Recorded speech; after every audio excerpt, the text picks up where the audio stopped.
Nobel prize in physics, ठीक है, भौतिक विज्ञान होता है आपका फिजिक्स, तो उसमें भी नोबेल प्राइज अनाउंस कर दिए गए हैं before 14 October.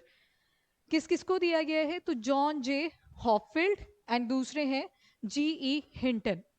Hopfield and Hinton, पहले तो नाम ही इंपॉर्टेंट है दोनों के, हॉपफील्ड एंड हिंटन, आपके GS paper 3 science and tech के पॉइंट ऑफ व्यू से इंपॉर्टेंट हो जाते हैं। तो क्या क्या चीज़ें इन्होंने करी वो चीज़ अंडरस्टैंड करेंगे, क्या इनोवेशन इन्होंने खास किया है उसके बारे में देखेंगे। तो 2024 का जो नोबेल प्राइज दिया गया है फिजिक्स के अंदर, वो दो लोगों ने शेयर किया, John Hopfield and Geoffrey E Hinton, ठीक है। और नोबेल प्राइज जो होता है वो कितने लोग शेयर कर सकते हैं? 3। और यहाँ पे कितनों ने कर लिया? 2 ने कर लिया। अब मेन एम क्या था इनका, जो इनोवेशन है उस किस चीज के ऊपर इन्होंने मेन कंट्रीब्यूशन करी है? तो एक तो मशीन लर्निंग आ जाएगी और एक है artificial neural networks. Artificial neural networks एक टर्म है यहाँ पे, न्यूरल, तो कहीं ना कहीं जो हमारे ब्रेन के अंदर न्यूरॉन्स का एक पूरा का पूरा कोलैबोरेशन है, नेटवर्क है, उसी की तरह जैसे ह्यूमन बॉडी के अंदर न्यूरॉन्स हैं उसी की तरह एक आर्टिफिशियल न्यूरल नेटवर्क यहाँ पे बनाने की ट्राई करी गई है। तो मेन एम किस किस पे आ गया? एक आ गया आपके मशीन लर्निंग पे एंड दूसरा आ गया आपका आर्टिफिशियल न्यूरल नेटवर्क के ऊपर।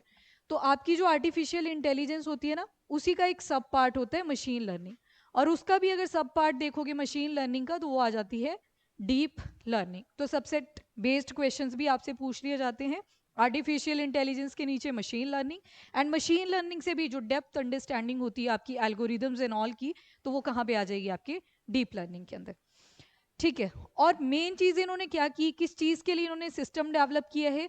तो मेमोरी एंड पैटर्न रिकॉग्निशन। अब देखो जैसे ह्यूमन बीइंग्स होते हैं, हमारी मेमोरी रह जाती है। फॉर एग्जाम्पल अभी यहाँ पे एक डॉगी रख दिया जाए तो यू विल आइडेंटिफाई कि ये डॉगी है, ठीक है। डॉगी छोड़ो, कईयों को ब्रीड का भी पता लग जाएगा कि कौन से वाली ब्रीड है, पर पहला जो जाएगा वो क्या रहेगा कि हाँ जी डॉग है ये। कैट रख दी जाए तो पता चल जाएगा कि कैट है, दैट इज मेमोरी, क्योंकि हमने पहले देखी थी, अब वो फिट हो चुका है दिमाग में। पर जो हमारे कंप्यूटर सिस्टम्स हैं, आर्टिफिशियल इंटेलिजेंस है, उसमें हमें क्या करना पड़ता है? एल्गोरिदम्स का यूज़ करना पड़ता है, सेवरल कोडिंग्स का यूज़ करना पड़ता है, तब जाके उसमें कुछ मेमोरी जो है वो ऐड करी जा सकती है। और मेमोरी जो ऐड करी जाती है वो किस बेसिस पे होती है? जो इंस्ट्रक्शन किसने दी होती है? ह्यूमंस ने। पर आज के टाइम पे आप यूज कर रहे हो chat GPT, Gemini and all, जब इनको आप यूज कर रहे हो तो वहां पे क्या है? उनके पास भी कुछ इंटेलिजेंस है। इंटेलिजेंस कैसी है? जो ह्यूमन बीइंग ने ऑलरेडी डाटा अपलोड कर दिया है, अकॉर्डिंग टू योर क्वेरी वो आपको आंसर बना के दे देता है, तो उतनी मेमोरी है।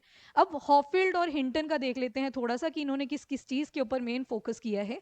तो एक होती है term that is facial recognition.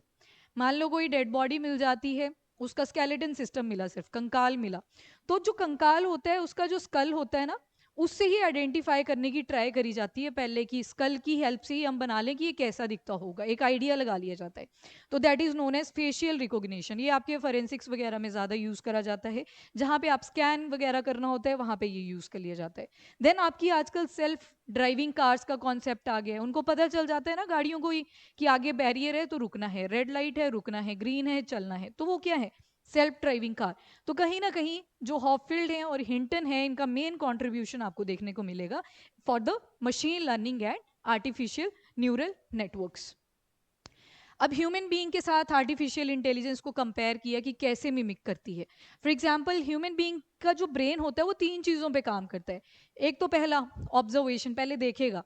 Although आपने एकदम से बोल दिया कि ये कौन सा है डॉग, लेब्रा है ना ये, तो एकदम से आपने बोल दिया कि ठीक है लेब्रा है, पर उसके लिए पहले एक टाइम पे आपने ऑब्जर्व करे होंगे डॉग्स के भी फीचर कि हाँ जी जर्मन शेफर्ड शेफर्ड जो होता है उसके ये फीचर्स रहेंगे, लेब्रा के ये रहेंगे, और भी पता नहीं कितनी सारी ब्रीड है, मुझे ये 2 ही पता थी। और दूसरा जो कॉन्सेप्ट रहता है वो रहता है मेमोरी, आपने याद कर लिया उस चीज को। एंड लर्निंग, फिर आप कल को फिर से देखोगे, आप रिकॉग्नाइज कर लोगे कि हाँ जी ये वाली ब्रीड है। तो ये तो ह्यूमन ब्रेन ने काम किया। अब इसी मैकेनिज्म के ऊपर ऑब्जर्वेशन, मेमोरी एंड लर्निंग, उसी के बेसिस पे अब क्या किया जा रहा है? मशीन लर्निंग पे फोकस किया जा रहा है कि जो मशीन लर्निंग है उसके पास भी अपनी ऑब्जर्विंग स्किल्स हो, मेमोरी हो एंड लर्निंग हो। तो अभी तक आप देखोगे तो मशीन जो है वो थिंक नहीं कर पाती थी, पर अब जो फोकस शिफ्ट कर रहा है वो किस तरफ कर रहा है कि जो हमारी मशीन्स हैं वो भी क्या कर सकें? ह्यूमन मेमोरी को कॉपी कर सकें। जैसे ह्यूमन बींग्स का ब्रेन काम करता है वैसे ही करें। एग्जाम्पल दे दिया यहाँ पे कि इमेज वगैरह आप देखते हो तो आप रिकॉग्नाइज कर लेते हो, पर अगर मशीन्स की बात करें तो वो आपकी बॉडी के अंदर देख लेता है कि क्या चीज़ है। तो दोनों की मेमोरी में थोड़ा थोड़ा भी डिफरेंस है। अब हॉपफील्ड की बात करते हैं कि इन्होंने मेन कंट्रीब्यूशन किस चीज पे किया। तो ये एक बायोफिजिस्ट है। पहले तो बायोफिजिस्ट देख लो क्या चीज है।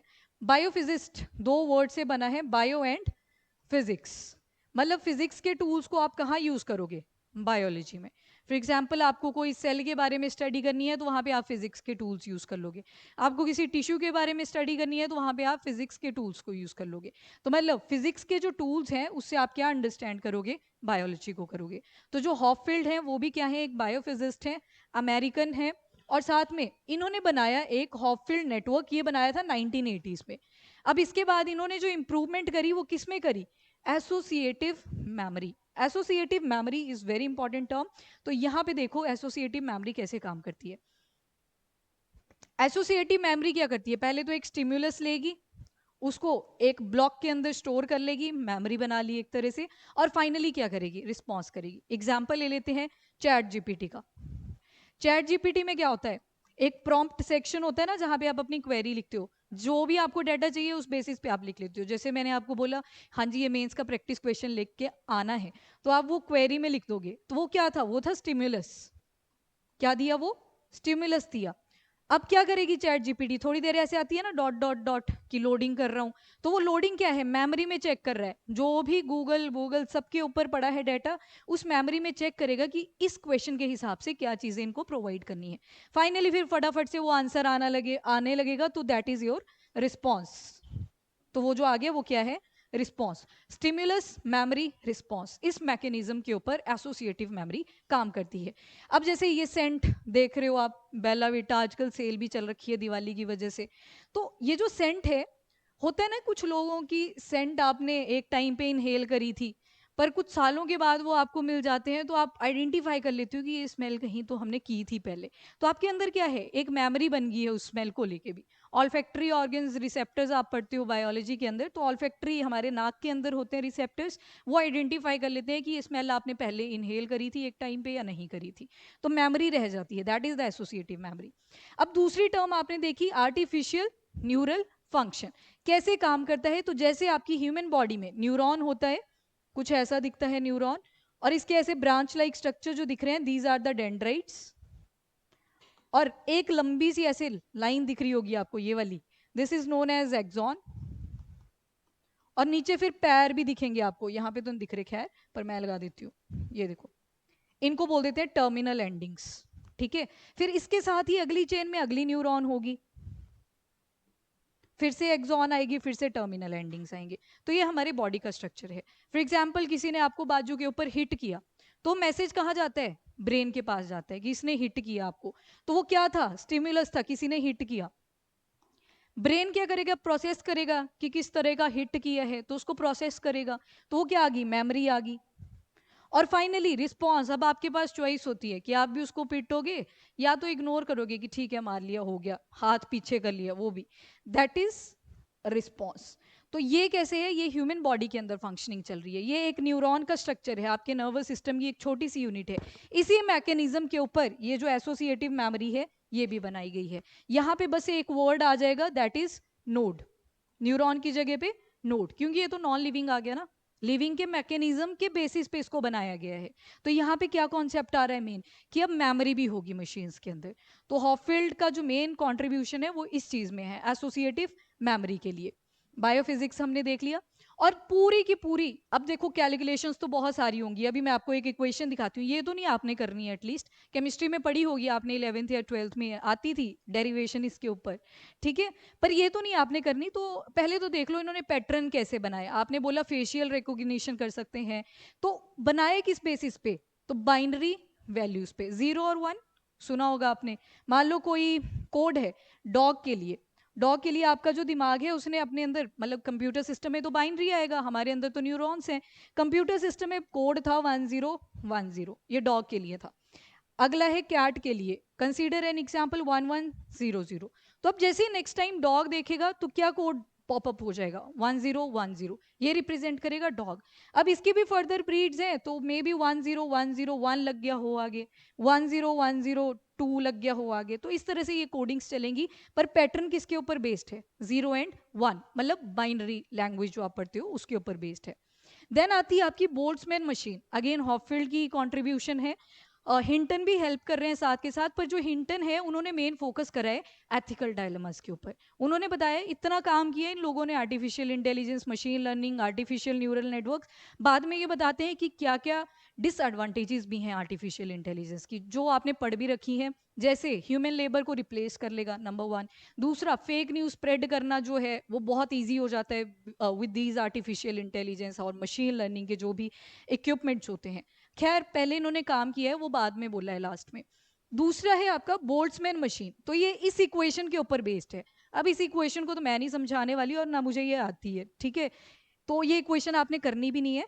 पर ये जो बोला कि जो मेमोरी का कॉन्सेप्ट है ये कहाँ से लाया है, इस इक्वेशन को यूज करके, तो ये बोल्ट्जमैन इक्वेशन है। पढ़ा है ना बोल्ट्जमैन कांस्टेंट वगैरह, केमिस्ट्री के अंदर पढ़ा होगा आपने, भूल गए हो आप। अनसुपरवाइज्ड लर्निंग, अब इसमें क्या होगा, मशीन लर्निंग की एक टाइप है जिसमें बिना किसी ह्यूमन गाइडेंस के वो रिस्पॉन्स कर सकती है आपकी मशीन। और अभी तक हम क्या पढ़ते थे, इनपुट आउटपुट। इनपुट मतलब ह्यूमन बीइंग ने कोई इंस्ट्रक्शन दिया, आपके सीपीयू के अंदर वो प्रोसेस होता था और रिटर्न आ जाता था आपको। पर अनसुपरवाइज्ड लर्निंग पे फोकस किया गया है, यानी कि बिना किसी ह्यूमन इंस्ट्रक्शन के ये अपना काम कर सकती हैं मशीन्स। तो अल्टीमेटली आपको क्या दिखाया गया है कि इसके पास क्या है, मेमोरी रिकॉग्निशन, मतलब मेमोरी का कॉन्सेप्ट आ चुका है। नाउ कंसर्न्स, जो कि हिंटन ने मेन फोकस किया है कंसर्न्स के ऊपर। Number 1, miss information risk. तो फेक इन्फॉर्मेशन स्प्रेड हो सकती है इमेजेस के जरिए, वीडियोस के जरिए, तो मिस इन्फॉर्मेशन का एक रहेगा। टेक्स्ट हो सकता है। देन जॉब डिस्प्लेसमेंट, एग्जाम्पल भी है आपके पास इलेक्शंस के टाइम, कितनी सारी फेक इन्फॉर्मेशन उठती हैं। और अब तो ये जो डीप टेक टेक्नोलॉजी आ गई, आर्टिफिशियल इंटेलिजेंस आ गई, इनसे तो फेक इमेजेस बनाना और भी इजी हो गया है। पॉलिटिशियन के नाम वीडियो दिखा देंगे और गाना गाते हुए सुना देंगे आपको, सेम आवाज आ जाएगी, पता ही नहीं चलेगा कि कोई और गा रहा है, मशीन गा रही है। तो वो सारा क्या है, मिस इन्फॉर्मेशन के रिस्क बढ़ रहे हैं। देन जॉब डिस्प्लेसमेंट, अब जो आपकी मशीन्स है कंपेयर टू ह्यूमन बीइंग ज़्यादा एक्यूरेसी के साथ ज़्यादा देर तक काम कर सकती हैं, पर ह्यूमन बीइंग्स की अगर बात करें तो कैपेबिलिटी थोड़ी कम होगी, थक जाते हैं, एटीपी खत्म हो जाते हैं बॉडी के। तो यहाँ पे आप क्या देखोगे, ह्यूमन लेबर को रिप्लेस करेगा आपका कहीं ना कहीं आर्टिफिशियल इंटेलिजेंस, और जितनी भी ये आपकी अपकमिंग मशीन्स आ रही हैं। तो दिस वाज द फिजिक्स का नोबेल प्राइज।